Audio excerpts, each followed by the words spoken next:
Hello, everybody. I got paired down to a lower-rated player again.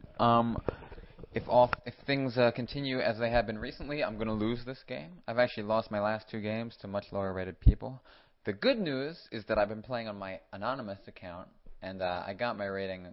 Whatever, I've won a bunch of games in a row there. Or maybe I lost one, but I've been doing very well there because I lost my confidence after losing these two terrible games. And so I need to get it back. So now, even, whatever. At least I feel like I'm capable of winning a chess game sometimes. This guy, I believe I played him before, and I feel like he played 1a3 in the first move. So I think this is a rematch, but he didn't do that this time. He played d4. Actually, I played him on my anonymous account today, too, and I had white in that game, and I won the game. Can't remember if it was a good game or not, but I do remember that I won. d4, knight f6, c4, e6, knight c3, bishop b4. So we have a Nimzo Indian, and he played e3. And actually, okay, b6 is the move that I play here. There's a lot of choices. There's a move c5. The move d5 is a move. I think castles is a move, and b6 are the four main moves. Yeah, those are the four most popular moves. I play the move b6. And actually, in my Anon account, I had two games in this line. They both went bishop to d3, and I learned a lot about it. The first game, I had no idea what to do. The second game, I used all the knowledge that I learned and played well and got a very good opening. We'll look at that if it happens again. I'll probably forget it by then, but as soon as I do a video on something, usually I start to remember it. Anyway, he played knight to e2. I didn't know anything about this move, and it turns out I didn't play what was recommended in my book at all. I assumed bishop d7, b7 was the right move, and that's just what I played. And then he played the move a3. I went back to e7 because I didn't want to trade that knight and let him take back with the knight. I'm sorry, I didn't want to trade that bishop. And then he played the move d5. And I looked this move up, and it's actually quite annoying. I don't really like this position so much for black. What's recommended in my book is bishop a6, and then there's a few lines. a3 is a move here. See, we're trying to take advantage of the clunky development of white's pieces, but a3 is a move, and knight to g3 are also moves. If a3, this is recommended. Pawn takes is really no good because bishop takes, and this is fine for black because the king's on f1. I mean, they have a bishop, but the fact that the king has moved, our position's solid. It's totally fine for us. The most common move seems to be b3, at which point we play castles, I think. And after bishop e2, I believe we play knight c6 with the idea of knight a5. It's important not to take this pawn first because I think then they get to put their queen on a4 in some annoying spot. And I know that they go a4 so that when we go here, they can do like knight b5. Oh, wait. After a4, I think we take. Yeah, it's some line like this: c6, knight a3, and I think c5. And this position is okay for black too. This one I don't mind because we're gonna, this pawn on c4 is a bit of a weakness. So I see where we get play there. One problem, however, is the move queen f3. I looked this up after. It's not mentioned in Roman's book at all. The book that I use by Perelstein, Ginji, Albert, whatever. But it seems to be a pretty dangerous move because when we castle or whatever, they play the move g4 and they go for some quick attack. And white has actually had very good results in this line. Actually, I'm going to tell you something about this game and this opening. I studied the opening for about 15 minutes after, real quickly, and I came to the conclusion I don't really like playing against knight e2. I don't really enjoy the position so much. And this would be a common problem for me in my career, especially with the black pieces. You constantly find one or two lines, or three or four, or even a bunch of lines that you just don't like. You just feel like you're slightly worse. But you know what?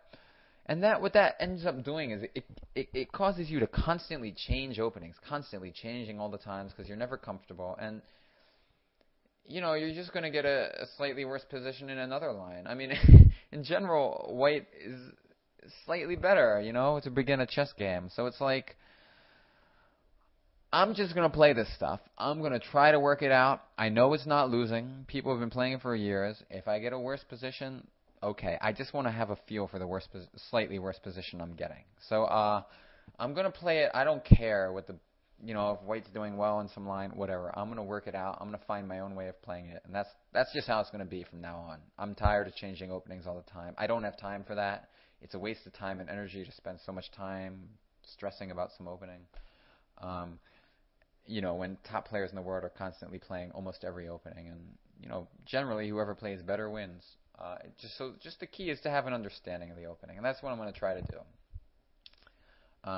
So this position, let me get the opening stuff. Here's like the opening tree. So I just see in this position, instead of b3, they play queen f3.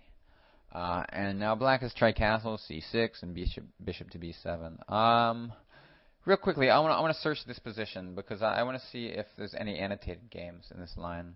Maybe they'll tell me some big secret defense. Oh no, I don't want to search. There we go. Oh, I was doing it off screen. I'm sorry.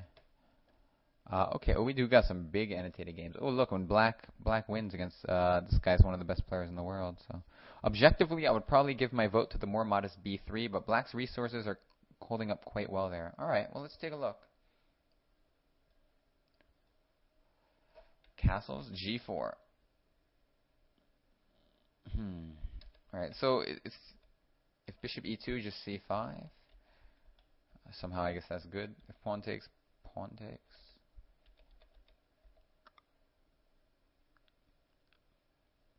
And I guess the idea is this bishop's kind of bad. I don't want to look at this too deeply. I want to kind of get a feel for why what we do against this g4 idea. Bishop b7, g5.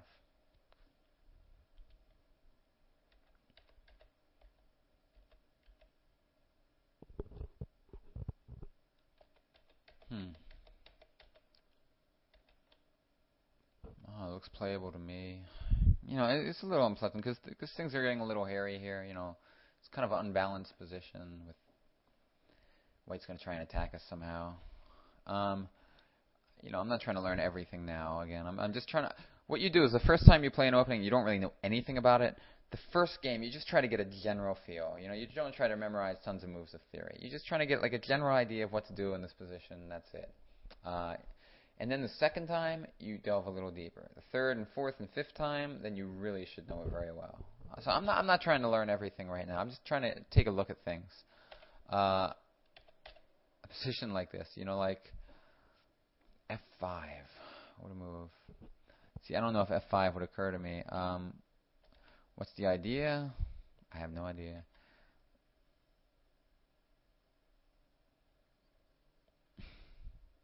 I'm reading what the guy says. You guys can read it too if you want. See, they don't even mention. See, this is why these annotations, they're so silly. These people, they annotate games.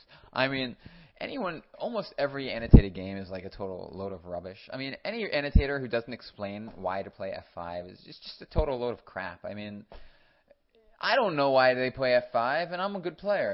I mean, and I swear to God, almost every annotated game you see, like literally every one, like nobody does a good job of annotating. You cannot put a move like this in a game and not mention why you're playing the move. It's just so ridiculous. It just upsets me so much. And so basically the idea is I think a lot of annotated games are really just stupid. I mean, I don't know. It's like they don't really do that good a job because, I mean, that's not a move you just make, just to make it. I mean, why not develop your knight? Why not go knight d7, knight c6? What's this f5 all about? So it kind of pisses me off when I see an annotated game where it's just not mentioned. It's like the audience for this guy is 2,600 grandmasters or something. He's not aiming it towards anyone, any like average level player. I mean, anyway, my point is, it's very important to think in your own. So let's figure out why f5. So first of all, what's white's idea here? I mean, this is a very unbalanced position, and I'm gonna have a hard time like figuring out what's going on like without a lot of energy. This is a really tough position. Like, what's White's plan? H4, H5? Something like some kind of quick attack? First of all, I mean, honestly, I feel like the position seems okay for Black. I'm just not sure if... I just want to see if anyone's ever played anything different in this type of position. Let's see, castles, G4. What do you do? Bishop B7 right away? G5, knight E4, take, queen G3. And they both play F5. Like, it's nothing. Bishop D2 and then White win. This is another chopped grandmaster because their rating was 2645. Let's just look real quickly. Whoa there. I mean, okay, like, the position's okay. I mean, okay, maybe Black's like slightly worse in this endgame if we take the queen, but I don't believe it's going to be losing or anything. Okay, so we get this endgame, and somehow White won the game, but you know, I believe Black should have some chances here. I mean, it's not going to be like a total walk in the park for the White pieces. Yeah, I mean, it looks playable. Whatever. But in this game, they both played F5 like it was nothing, like super obvious. You know, see these GMs are. I mean, I guarantee you, nobody listening to this game, whoever's listening to this, you have no idea why F5 is just such an obvious move. And that's the kind of moves that need to be explained. And you can't play it. Like, if I went ahead and started playing this opening and played the move F5 without understanding it, I'd be a freaking idiot. You can't do that. That's just a terrible way to play chess. So I'm not going to play this line until I understand the reasoning. And that might take me a little bit. I don't know how much I'm going to go into it right now. Maybe I'll look at it for 2 minutes or something. But it's just like...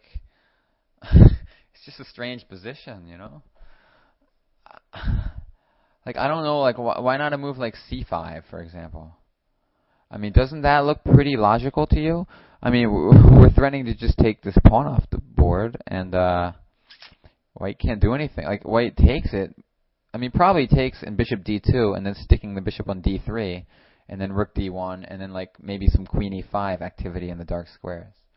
That's probably what the problem with this line with C5.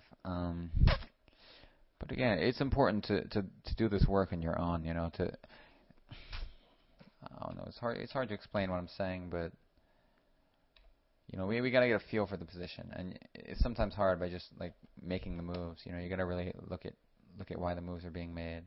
Now, like, see, for instance, knight E4 to me is a very obvious. Like, bishop B7 makes a lot of sense, you know, because it opens the bishop on the queen and the rook. Even though it's self-pinning, at some point you can imagine this will be useful.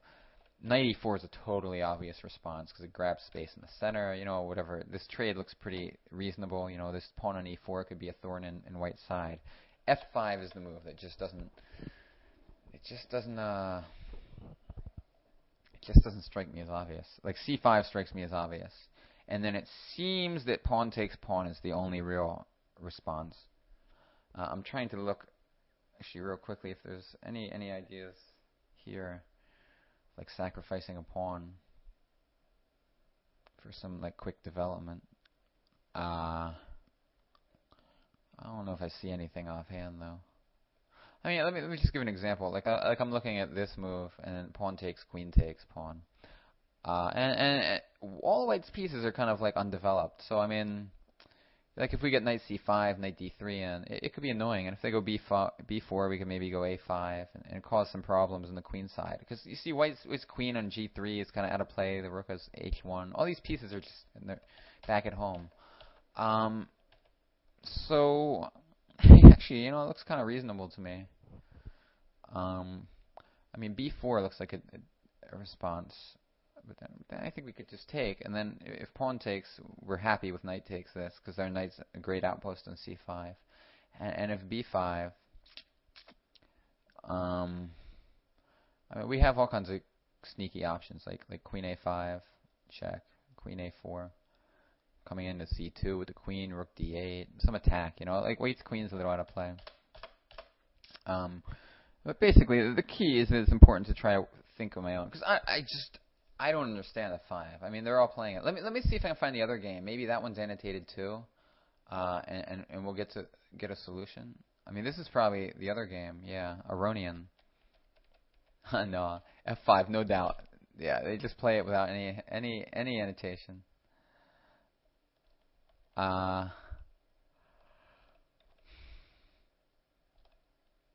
right. I mean, let's see what they say about this endgame. Actually, I'm kind of curious.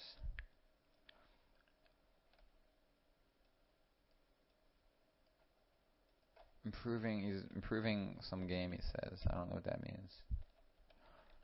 Because it didn't seem so great for him. In the following phase, Stratescu will make a few half-baked moves and land in a very difficult position. Alright, so my instinct was correct.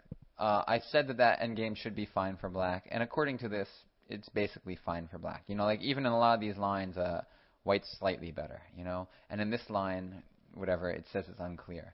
So, I mean, the point is, you know, that's always good. When you see those two great players playing, you see that white wins the game, you see a position, and you can tell, you know, that it's really not that bad, and that makes me feel confident, because you got to trust your instincts in those things. You just can't be looking at the result of the game and just assuming that it's a great position for white, because it definitely seemed okay to me.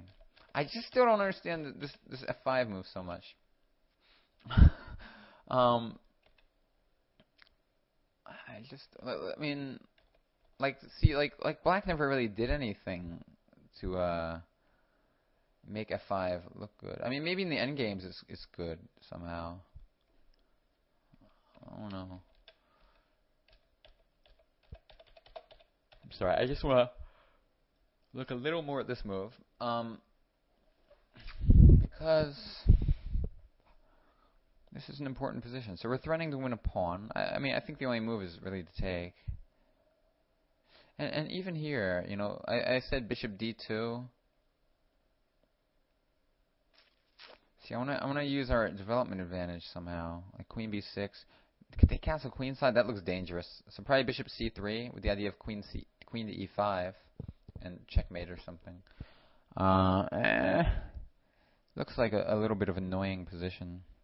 I guess I'd go. I don't want to go knight d7 because then like rook d1 will attack that knight maybe, and it could cause some problems. I'll play it on c6 and see what happens.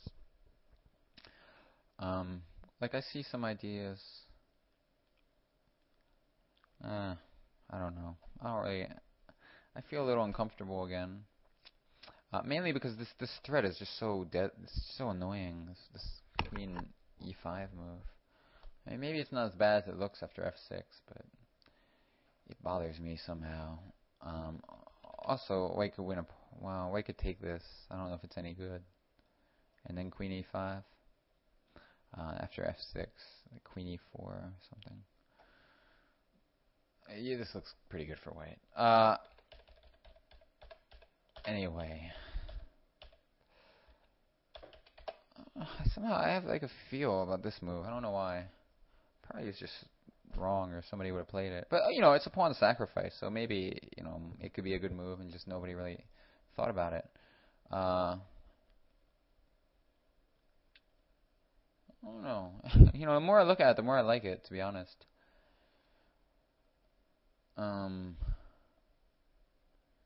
It just looks right. I don't know why. Like bishop d2 and knight takes c5. It's such a big difference because we have like knight a4 now maybe. You know, it's just like a pain for white suddenly. Like we have some kind of activity. I mean, maybe just this move and it's okay. I'm moving kind of quickly here, but I don't know. Oh, now we can maybe go f6. That's the worst move ever. Sorry. Oh man, I lost my position. What happened? I made a mistake. What happened to my position? Also, idea is I don't know if this is good. I mean, I know I'm probably boring you guys. This is getting pretty deep, but whatever. I'm gonna play this from now on. If somebody wants to play queen f3 on me, I'll work something out. Maybe I'll even play f5. let's see what happened this game. Rook takes, rook g6. Yeah, see, this is kind of like out of control game. Whoa, look at this stuff. This is too complicated for me. I mean, for now at least. I don't understand the position that well. I want to look at this once more. Knight d7, bishop d2. I really feel, I have a feeling that this is like adequate compensation. It just doesn't look right for white. I mean, the pieces are just so backed up. I mean, I guess b4 is the obvious choice, but a5, it just seems good. Maybe I'm wrong. Oh, I like it. I have a good feeling about this. If c5 here, we'll move queen c6 maybe. Oh man, you got some development problems. Was queen c6 the best move? It could be queen a7 is better. I don't know about that though. Queen c6 looks alright. We're threatening to go pawn takes pawn, and this pawn is pinned. And after rook b1, pawn takes. Man, I want to get a knight to e5. That's what I really want to do. I don't know, man. I just have a good feeling. I don't know how else to say it. Like queen d5 with the idea of queen a2 or something. Or no, with the idea of knight e5. Sorry, that was my whole plan. Yeah, I just have a good feeling. So I've come up with a big novelty here. Don't steal it from me, please. I don't know how good it is. It just seems, just look at the pieces being backed up. All right, but we're going way too far into this. The point is, I didn't play the right move on move 5. I just played bishop b7.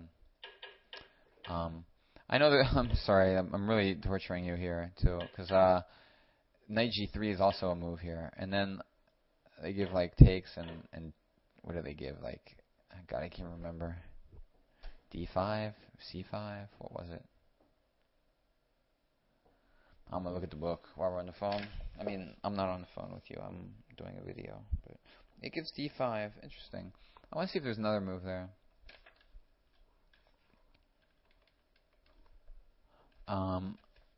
I'm basically doing this for my own benefit. That's why it's going so long. I guess I don't care about you guys that much. I want to kind of figure out what's going on here. d5. All right, they all go d5. I'm scared of this line though. Bishop a3. I looked at it. It's scary. Queen d7, queen c6. I'm scared. c4. This is like some main theoretical endgame. They say it's supposed to be okay though. I don't know. I'm scared.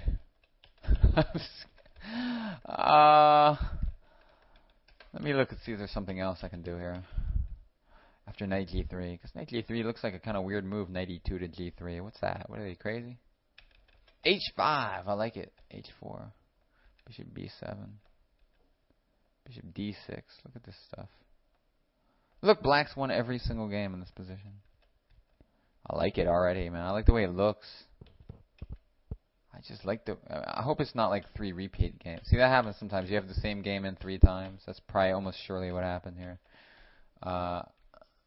Yeah, I'm sure that's what happened. I'm not even going to try and find it. Well, I can... Let's see. White is 26. Black is 26-41. I like that h5 move, though. I'm going to try and remember that.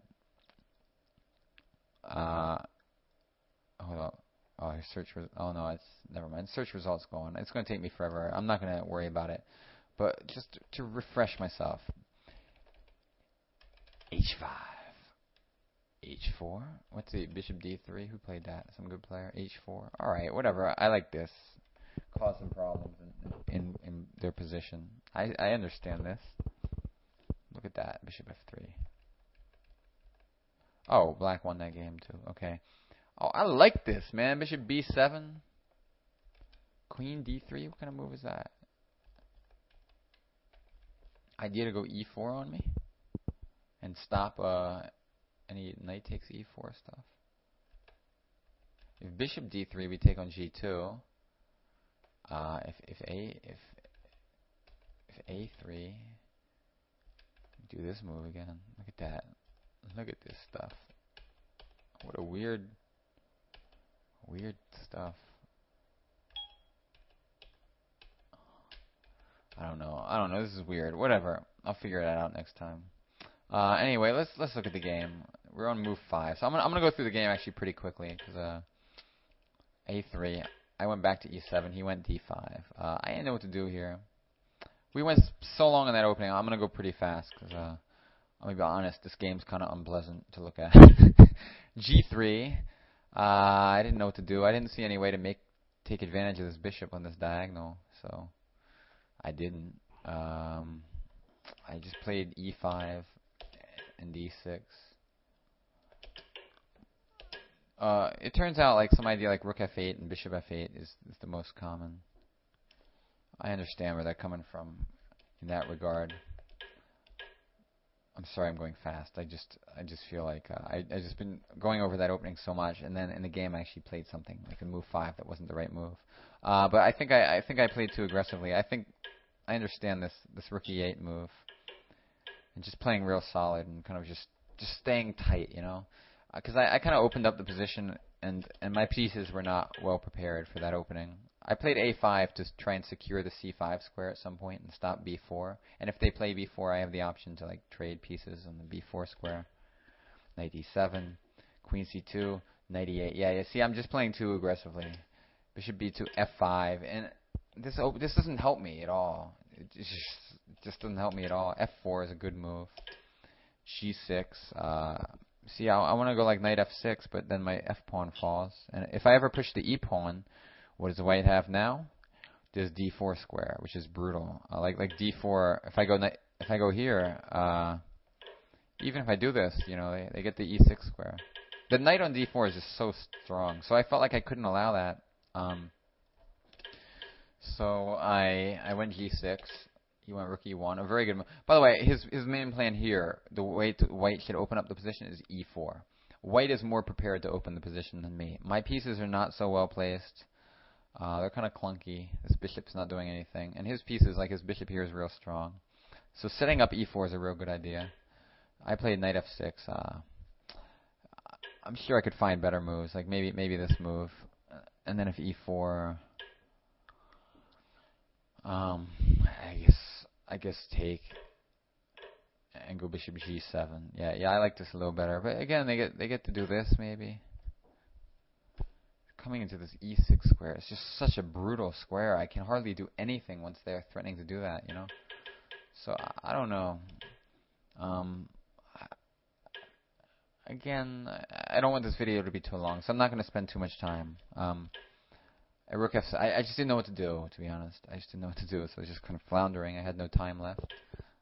E1, E4 at last. Knight takes. Knight takes. Bishop takes. Normally I would go longer. I feel like I spent so long in this opening variation, and I think it's interesting actually. This novelty I came up with. Maybe it's just garbage, you know, but it didn't seem that bad. My quick glance. Queen F8. I'm sorry. I'm really doing a crap job. It's just late. It's 2:40 a.m. and I spent so much time. So, you know, I was just trying to get my other rook to E8, but he played well here. He played pawn takes pawn, and now I saw that I didn't play knight takes because I was concerned about knight to D4 again, just coming into this E6 square. I played pawn takes, and I saw that I actually, okay, if this move, I can go bishop takes E4. Oh, maybe it's winning for white. Oh, no. Well, queen takes, bishop takes. Because, see, now he has oh, I should probably take with the pawn. Because now after rook takes, I can't take with the queen because my rook here is under attack. I have to take with the king, which is really ugly. But I'm up a pawn at least. And then after rook F1, I block with a bishop or something. And that's why I had to keep this bishop on E7. And I said I should take with the pawn. I don't know, maybe I'm bad. Maybe I'm doing bad there somehow, but actually it looks okay. And I was lucky all these tricks didn't really work, because if rook takes, I can't go queen takes because this move is winning, I think. Because after bishop takes bishop, queen takes bishop, my rook on a8 is loose. And my bishop on e7. So I'm just losing a piece, I thought. Oh, maybe I could do this. Some attack. King moves. Because, I'm threatening queen f2 if he allows me to go check. But he can go there, I think. And probably I'm losing. Not sure exactly how off first glance. But I'm not even threatening any. If he just moves the rook, for example. Rook d1. I don't know what I'm threatening here. He's up a piece, But okay, I had the in-between move. But, so, I still have some problems here, though, because after rook f1, it's tough to say what to do. If queen e7, I lose a piece again with the move d6. Or I don't lose a piece, but it's really ugly. I lose a pawn. I mean, I have to take this check, and then I have to defend my rook. So I go like queen e8. This is ugly position. Just down a pawn for nothing. But the problem is I don't have any good squares for my queen. If I put it on g7, he has the move. I'll give you a second to find what I was worried about. But it was knight at f4, using this pin, and then coming to the e6 square. And so I felt like, and if I go knight f6, he can take on e5 maybe. So I felt like the only move was queen e8, but that's really annoying because I really need to get my rook to f8 to simplify a bit here. And now he found another good move. My plan here, which I thought was pretty solid, was to go bishop d6 and knight c5 to kick, to finally like free up my pieces a little bit and to take this stupid bishop on e4. Basically, bishop d6, knight c5, bishop c8, bishop f5. And he played a very good move here. He played h4. Getting ready to attack me with h5, and I didn't really know what to do about it. I'm getting low on time too. I wanted to like sacrifice the pawn almost and just kind of grovel my way out of this. Like queen e7, h5, rook f8 or something, and just pray for a miracle. So it's actually not so bad because this position, if rook takes rook, queen takes, I'm threatening queen f2. And if bishop takes, okay, he can do like queen f5. I mean, okay, it's garbage for me. Yeah, I mean, this is bad position. King g7 maybe. I mean, I have some chances. I may not completely lose, but it's not good. So whatever. But in the game, actually, I just played bishop d6, and he played h5, and maybe I should just take on h5, but nah, it's ugly too, because if I take, he checks, king g7, maybe this is what I should do. Something bad's gonna happen though. Knight f4, just doesn't look right. Although knight e6 isn't a threat, because I can go queen takes e6, because of the pin. Which means that I can do something, knight f6 or something, bishop g6. Whatever, it looks ugly. The whole position, it's just bad position for me, pretty sure. All his pieces are aimed at my king, and my pieces are not very well set up to defend. I played knight f8, just real groveling type of move. Pawn takes, maybe I should take with the knight, I don't know. I took with the pawn. Probably knight takes is better. Why did I do that? I had some reason. Knight f1, what was my reason? Because knight takes looks a little more natural to me. Yeah, why the heck don't I do this? The bishop takes, queen takes. You don't go for a stupid endgame. I'm such an idiot sometimes. Yeah, knight takes definitely a better move. It's kind of hard to move next though, I guess. How do I get my rook into this game? Rook d8 to d7 to g7?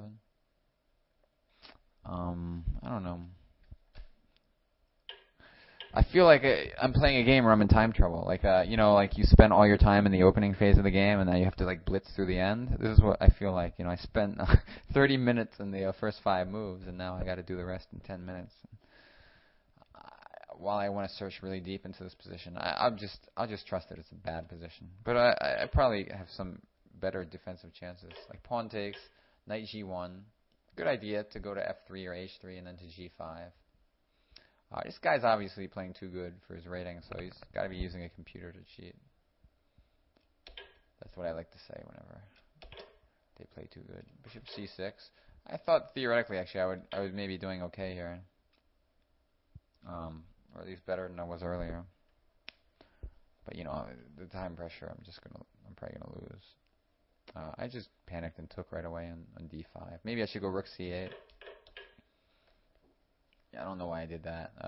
I was just trying to like simplify the position. I mean, I gave up this pawn. I thought maybe I'd be able to hold somehow. I was wrong, though. He walked into a pin. What if that... He's lucky I didn't lose a piece. Lucky guy. Knight c5, I was slightly excited, but then I saw bishop f2. And it saves the day. And, I don't know, I'm probably just losing. I mean, I have 20 seconds left, too. It's great. I don't do that in my anonymous account, getting so low on time, man. Because, I feel a little less pressure, you know, I guess, because I'm not making a video for the world to see. But this game, actually, I had problems this game with my position, so it made sense. I mean, I'm losing. I'm sorry I'm not annotating this. I'm just losing. If a7, knight check, defense. I don't know which one I was going to do. Oh, you know, I would probably go here. Is this a draw? It's close. If I can find a way to go back and forth with my knight. It's probably not a draw, though. It's probably... Maybe it's a draw. See, my king, if I can just go knight a8 to c7 forever, it'd be nice. But although I have a feeling white has some way to win this. Maybe not, who knows. That's not what happens. And obviously I can't do that with 10 seconds left anyway, so not too interesting. I mean, you know, whatever, I just had no time, so moving super fast. I lose again. 3 games in a row. Can you believe that? The good news, though, I don't lose every game. I've actually have like, I'm gonna cheat and get the history from my Anon account.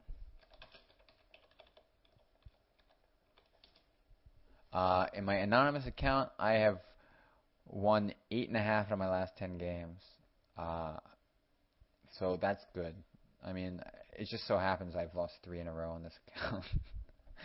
I'm sorry, but I feel good. I feel like this game, you know, I didn't know anything. I mean, it does hurt when you don't know the opening at all in a blitz game. I feel like very soon I'm going to be crushing. I'm going to be doing very well because I'm slowly shoring up like a lot of the holes in my openings. And really, I mean, I'm not changing my openings anymore. I'm done with that. So as time goes on, I'm just going to learn more and more about the opening. And it's going to be less and less situations where I'm just like, I don't have any idea what to do here. It's not going to happen anymore. And these guys are going to have to beat me. They're going to have a much harder time, you know. Let's just put it that way. But, yeah, so I actually feel confident. I lost this game, but I wasn't too upset with how I played. I worked hard, and it wasn't like I did anything too stupid. And the guy actually played pretty decently. Like the last 2 games I played were just stupid, you know. I just played like a giant idiot. This game, you know, I tried. Sometimes it doesn't work. Even against somebody much lower rated, they're allowed to play good moves too, you know. Sometimes it happens. Anyway, that is all. I hope you enjoyed this game, and I hope you weren't bored to tears by the opening analysis. I'm going to give it 2 stars, because, you know, I mean, maybe it was too long, the video, but I feel the opening stuff was maybe useful, because that's a line that nobody's playing, but it seems pretty topical. I mean, it seems pretty dangerous for white. Like, some of the best players in the world are playing it and doing pretty well with it. And I don't know, I thought that pawn sacrifice is interesting. If anyone wants to analyze it for me, go right ahead. Don't tell Kramnik, though, if it's good, because you don't want those top guys knowing about it. You know what? I once played a move. I played a move against the author of this book, Perelstein. I played it against him in the U.S. Junior Championship. I beat him, and do you know what happens? Like a few months later, Anand plays the move, and it gets novelty. It was my novelty, not Anand's novelty. He didn't steal it from me. He probably just found it on his own. But the point is, I played the move before him, and I intended to play the move. It wasn't exactly the same reason as he played it, but I had some reasoning. And I won the game, and that's what I'm saying, is I played a novelty before Anand played it. And it was an exclamation point. He defeated Van Wheelie in some game, and I felt like we cheated somehow. That was 10 years ago, though. I didn't really feel cheated. I actually felt happy that I actually came up with a move that was a good move. I mean, even though my ideas weren't perfect on it, that's what happened. Anyway, that is all. Look up the game Anand Van Wheelie. It's an accelerated dragon variation. And it's the novelty with bishop to e2 in some position. Like it's some line where white goes bishop g5, and then Anand played a move bishop e2 that was a novelty. It's probably around like 1990, 1998, 1999, 2000, something like that. Anyway, that is all. Bye-bye.